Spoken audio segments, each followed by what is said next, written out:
Last week, the hashtags #DefendPressFreedom and #No to ABS-CBN shutdown blew up on social media in solidarity with one of our country's largest sources of information. The National Telecommunications Commission issued a cease and desist order last May 5 that allowed for the shutdown of ABS-CBN. We at 730 Lectures are eternally grateful for the freedom of speech that allows us to do what we do.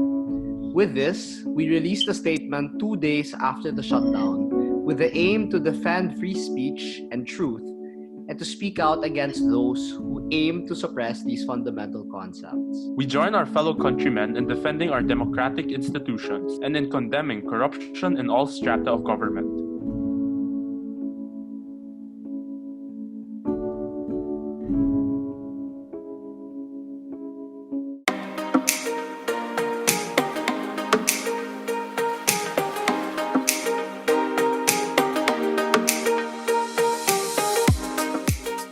What's goody, my boys?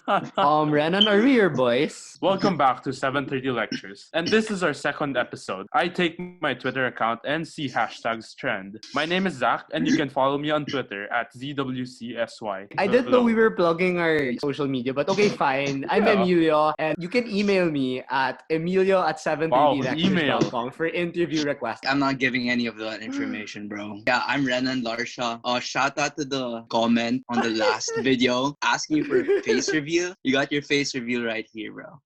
Anyways, but you guys can follow me though on Instagram at Renan_Larsha. Yeah, same. Nice. You can follow me on Instagram at Iyo Oh, Aquino. please. You've already plugged your email, Iyo. Yeah, yo. Wait, who made the episode name again, bro? See, I knew you were going to hate on it. What is wrong with the episode name? I made it. You got a problem with that? You'll see I have later. a problem. It was made by you. Anyways, before me and Renan get into such an irrelevant argument, let us move on to what we're going to talk about today, right? So our first hashtag in relation to our title is #Class of 2020. And I guess we'll talk about commencement speeches and how it has affected the various graduation events around the world. Because of COVID-19, there have been a lot of commencement speeches that have been happening online. And so Tim Cook, the CEO of Apple, had given the most recent commencement speech for Ohio State University. And it was a really nice speech. First, he was talking about how difficult it would be to see the whole picture when you're still inside the frame. I mean, he was referring to us now living in uncertain times.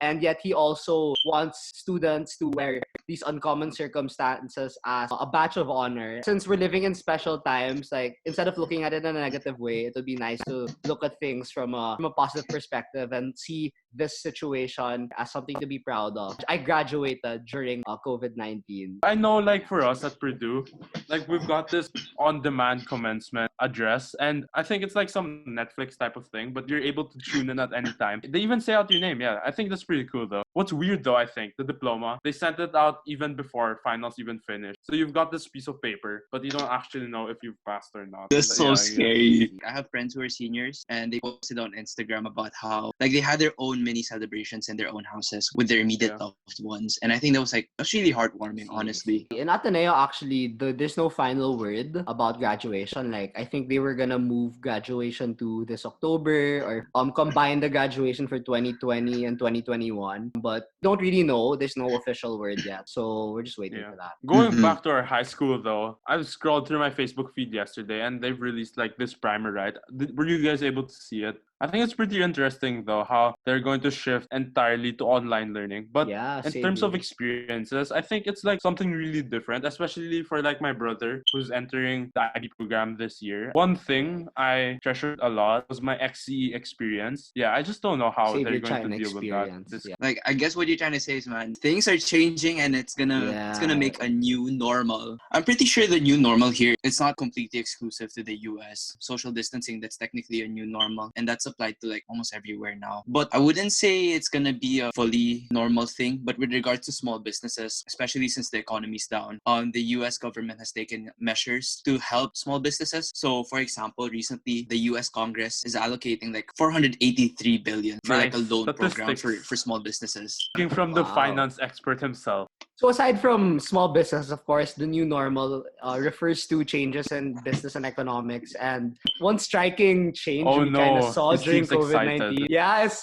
Apple and Google partnering up. That's like a first. You wouldn't really expect that before COVID, but because of COVID, like things are changing and stuff. So I guess these companies, right, like they partnered up to come up with a proximity detecting thing that allows governments to find out whether this certain person has been in contact with someone who has been infected, like through Bluetooth Contact technology, tracing. right? Yeah. Oh yeah, And that's the word. That's the word. Contact tracing. Yeah, and what's cool about that is the information won't just be limited to governments, but even people directly on the ground will be able to find out they were with a person who had the coronavirus. So let's say you were with another person and both of your Bluetooth devices are on, and your phone will remember that you were with a person that day. And then let's say 7 days after, you find out that the other person you were with was tested positive. And so that person will input that on his device, and then you will be notified immediately that you were with someone who was tested positive. And I think that's really good, since it's really a more efficient and direct way to sort of flatten the curve and to really like lessen to I really guess it's a like bit to know scary who to too, quarantine and stuff. So, boohoo Android. Android's part din. Oh, really? I thought Yeah, it was dude, that's why it's Android's Google by and Google. Apple. Speaking of education, so what is COVID's impact on education on the university level? Zoom University, baby. Paying hundreds of dollars or hundreds of pesos to be able to interact with your teachers and classmates on Zoom, on a video chat platform. What do you guys think of Zoom, like as a learning platform? I guess best it thing we does what have. it's supposed to do, though. What But- about the security issues? Yeah, but it kind of excludes some people. Like, it's really dependent on the internet. Like, but since that's the only way to be able to deliver the same quality of education, they're mostly stuck using it. So aside from online classes, there have been a lot of student-led initiatives that have been started during the ECQ, and we're just really Oh, like we're us, really glad. 7:30 lecture. Yeah, 7:30 lectures is a student-led initiative, And other something we're gonna reveal in a while. That's right. That's true. right. Like, Yeah, if not yeah, just for in sure. business, but also in like culture and stuff. I actually read an article about that. How personal contact will change post COVID-19. So certain traditions will be shattered, like the handshake, Italian Oh, hugs, yeah, French sure. double air kisses. Yeah, when it comes to kisses, Yeah. like the first kiss, like probably before COVID-19 was like, okay, that's fine, or like any kiss for that matter. But after COVID-19, romantic kisses, French kisses, all kisses you can think of, even best Dude, in the first will be more place, powerful. in the first place, no kisses before Yeah. marriage, please. Okay, Renan. I guess aside from that, like going back to our previous point about economics, like there was this article that talked about how the rich are panicking for cake while the poor are just trying to live. I guess it was really powerful how they delivered it, because they compared two pictures side by side, and one picture showed the traffic in like Tomas Morato, like one of the streets where a lot of restaurants are on it. And the other picture showed how the lower income bracket people were panicking at barangay halls and such to be able to receive the social amelioration grant. I guess it just teaches us though, like since we're all privileged in our own ways, like like fortunately we don't have to deal with those same plights. I guess it's like in a way calling us to be responsible citizens of the world as a whole, and like do our own part. We have to make what is made available to us. Like Yeah. we take use of the resources, be able to reach out to others using the technology we're made available to, and in transition to our next hashtag Magis. Yes, sir. Yeah, so Zach, what's Magis? Can you explain it to us? So, a Latin word we learned in high school, right? An ignition concept, referring to doing more and being greater than what is expected. To be like Christ in matters of poverty and worldly honors. Source Wikipedia 2020. Paraphrased by Emilio Aquino. Dude, are you gonna be a priest? Dude, I just I mean, like this world has influenced how we were raised, especially in high school. Like the premium they put on, being meant for others. Like you can see it in how Xavier, our alma mater, has spurred rich extracurricular culture, and how like a lot of people are pretty active. That culture actually extends not just within our batch, but with those older and younger than us in school. And so with that, we actually have a bunch of fresh grads from Xavier joining us here today. Davin Koo and Tyrone de Guzman. Can you guys say hi to our audience? Hey guys. Hey guys. Yeah, so that's great. Yeah. It's great to have you guys here. They're the gonna be grade talking 11 about the batch project. representative Yeah, when we dude. graduated. It's an honor. It's an honor to have them. So they'll be talking about a project they started during the enhanced community quarantine. It'll be their way of showing matches during these times of uncertainty. Yeah, so maybe to get started, right? It was around 2 weeks ago when I first saw your page. Mhm. I was scrolling down my feed and a lot of my friends shared posts from your page and I was curious. So why don't you guys start off with where did the name Echo come from? Okay, I mean, so the whole rationale behind beginning all of this was because batch 2020, we lost, like for me personally and my batch and every other school, we lost graduation. a big thing. We lost our grad trips, we lost a lot of things. And we can't even go out now. So it's very different, a shift in our lifestyle now. And so it gave me the question, what can I do in such an ideal situation, even as young as I am now? At first, I consulted a few friends, which was Fontra Shua, my AO now for this org. And at first, you're like, what name can we get that encapsulate the idea I had of wanting to really help out people? And he said, let's search for names online. So we searched Japanese words, Greek words, Chinese words. It was getting weird for me. It's like, I don't think it felt forced. So he said, why not Echo? I'm like, what do you mean, why Echo? And he said, well, since you said you want to be relevant and important, we can put Echo to be a voice to and for what is relevant and important. So we could make it in a way that when voices come together, we can all echo a strong message for change. So, Tyrone, how did you personally start Echo? How are you able to join in from a personal perspective? So actually, when Davin started this, he asked me if I wanted to be part of this committee. And thinking about it, I didn't really know what I was getting into. But given that I could do something to help other people, even how small it is. So I decided to join the core team. No, but I saw on the Facebook page, you guys have a lot of members. It's so diverse. So where did you guys even find your team in the first place? Okay, so at first I thought of getting a core team for sure, which was Xavier and actually like Paul and Tyrone, and just people I've worked with in the past and people I kind of know more and like I know how they work and I think we can work good together. But the subcoms were from different schools, Ika, AC, and Xavier, because what I want is to be under the notion that we can achieve a greater reach for Echo, like to echo to a greater community. I guess like since you have a lot of reach, right, a whole network of people. So I'm wondering like what are your mission, vision, and objectives for Echo as you push this project forward? So our vision is echoing the call to spark change in today's society through various mediums. And our mission is to empower the youth by imparting practical knowledge and reciprocating the call to action for the greater community. So how we actually are doing this now in our page is through our flagship project, the Mina project. So you may think, what's a Mina? So I was reading the Hunger Games. I was thinking of a word that has something to do with echo. So at first I was like, the Mirror Initiative or something. But then I realized while reading Hunger Games that I was actually looking at this book and I realized Mockingjay. And what the Mockingjay does in the story is it echoes the voices of people. So when I was thinking about it, I realized, Mockingjay might be like copyrighted or something. so I was thinking of a bird. And then actually I realized like 10 years ago, I went to Palawan, I went to the zoo, and there was this bird and it was like, Pogi, Pogi.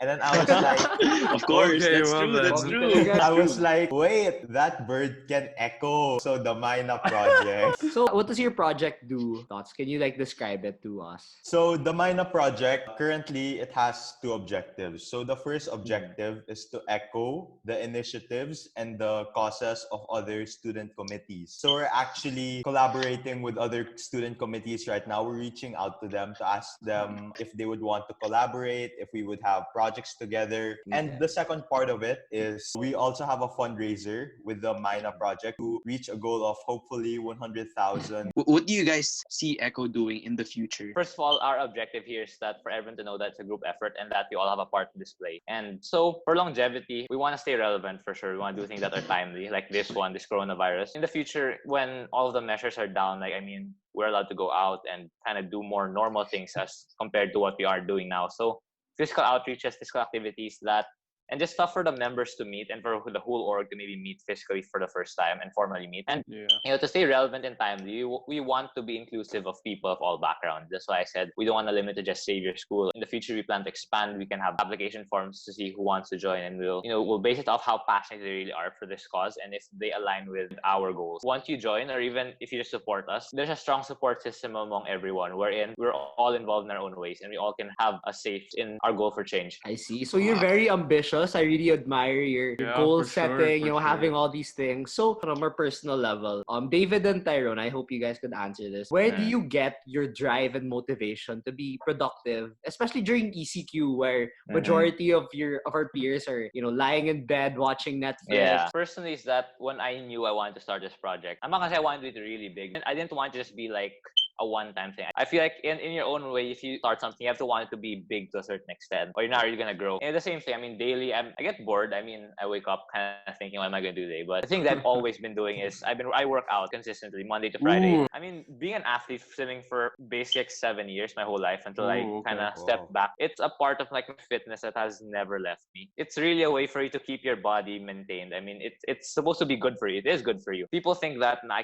don't have a gym, I don't have this and that. Most important thing is the floor and your mindset. I said calisthenics are so good for you. I mean, if you want to have some equipment, get some resistance bands, a pull-up bar even, and those things can already work your whole body. Relating it to Echo, it's like understanding how the process of things really work. I mean, 3 weeks ago, I barely knew what I was gonna do. I barely had a team. I had like 2-3 people with me talking about a name first, and I think after we kind of had the name of Echo, like the megaphone and the word, it kind of started rolling from there. Once you got the first peg, that's where we kind of everything revolved around the baseline of what we got, which is the name and the idea, vision, mission. I think actually it's really hard to start sometimes. Like if you want to start like learning how to code or something like that, it's really hard to start. And I think that's our current problem as a youth, that if we don't find it easy enough, we would stop with our consistency, and that's really hard with building a skill or even a hobby. So I think how I started first is I started like 1 minute a day. I started meditating. I started reading 1 minute a That's day.